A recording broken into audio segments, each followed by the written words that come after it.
my name's Rachel Andrews. Welcome to Everyday Athlete. On this week's video, I thought I'd talk about how I pick a safe swim spot by the sea. And you'll notice for this video, quite often my dog might feature as he comes along on my scouting missions.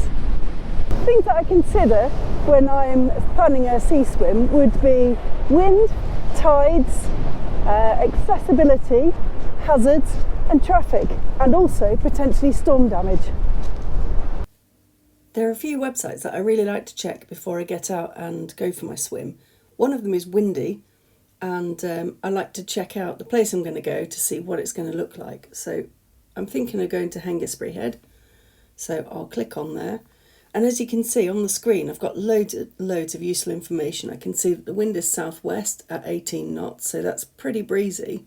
But also with the colour graphics, that really helps. If I zoom in, I can start to see whether there might be anywhere that's in the lee of Hengistbury Head, which is a hill.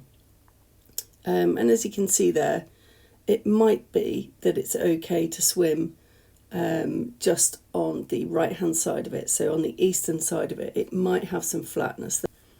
The other thing I want to know about is how much tide there's going to be. So I use Easy Tide. Let's take a look at that one. I'm going to use the free predictions on the left hand side. And then I'm going to use this map to search for the area I want to go to. And pretty much Christchurch entrance is the one I'm looking at. So I'll do predict. But I only want a graph size of 1 day so that it's readable. Apply. Okay, there we have it. From the information below the graph, I can see that low water was at 8:30. But with it being only a metre at 10 o'clock, that's 30 centimetres difference. It's still definitely worth going to the beach to check it out for a future visit. Conditions can be a fair bit rougher around headlands, and you also find that there's quite a lot more current or stream around those, so that can be quite a testing place to go swimming and also quite a difficult place to get out of. It's more likely you're going to get into trouble there than in the bottom of a bay where there's not much tide or current running. Areas around harbour entrances can be fraught with danger. There tends to be quite a lot of current or tide in and around these, where you've got the fresh water flowing out. This is Christchurch Harbour. It's fed by 2 rivers up at the top there, and obviously they're coming out to the sea just here. One of the most useful things I do before picking a swim is to think about the wind and the tide and what that's going to do to the swim location, or which swim location I'm going to choose based on that information. Check out how it looked at Hurst when I went down there the other day. One thing you can do behind me is check out the contrast between the windward side and the leeward side. Obviously this side would be the better one for swimming today.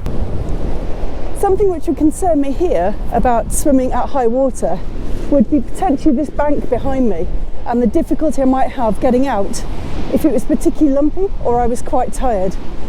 In the event I put myself into a position where I can't get out, I'm putting myself and other people in danger.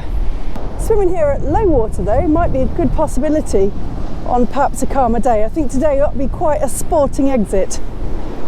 It's a good idea to come down and check out a swim spot at low water just to see what's underneath the surface and the sort of things that you might be swimming over or running into. Obviously if you're somewhere where the water's super clear, it's not such a problem.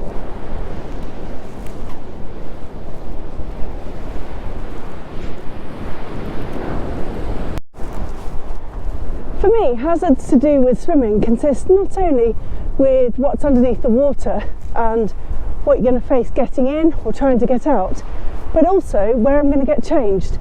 If there is somewhere that's suitably in the shade that I'm not going to get frozen by the wind, just trying to get my clothes on. In a coastal location, I would tend to swim parallel to the beach, maybe just, I don't know, 15-20 metres further out than the groins. That's for a number of reasons, not least of which is avoiding any traffic that could be in the area. Other things to watch out for would of course be fishermen, potentially off those groins. But I always also swim with a tow float to make sure I'm visible to anybody that might need to see me. Much like most of the UK, over the last 3 weeks we've been having a lot of storms, and one thing I like to do after there's been a storm is to head down to my kind of favourite swim spots to see if anything's changed. It's a good idea to come down at low water to check out what's going on. I'm not quite on low water here, but the tide is on its way out, and I can already see there's a couple of bits of concrete here. The profile of the beach, which you might be able to see, we've got this small ridge that's built up, which in areas further down around are probably much more pronounced. So that's going to alter whether or not at high water it's easier or more difficult to get out of the water.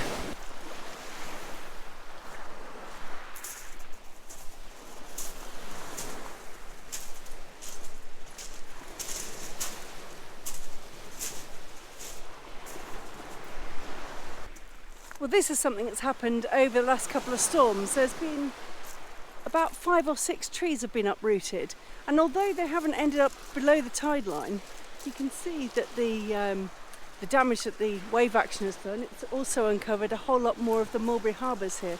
Hopefully not too many of them have ended up in there, but I have seen a few bits strewn in the beach, so it's certainly things to watch out for next time I go for a swim here.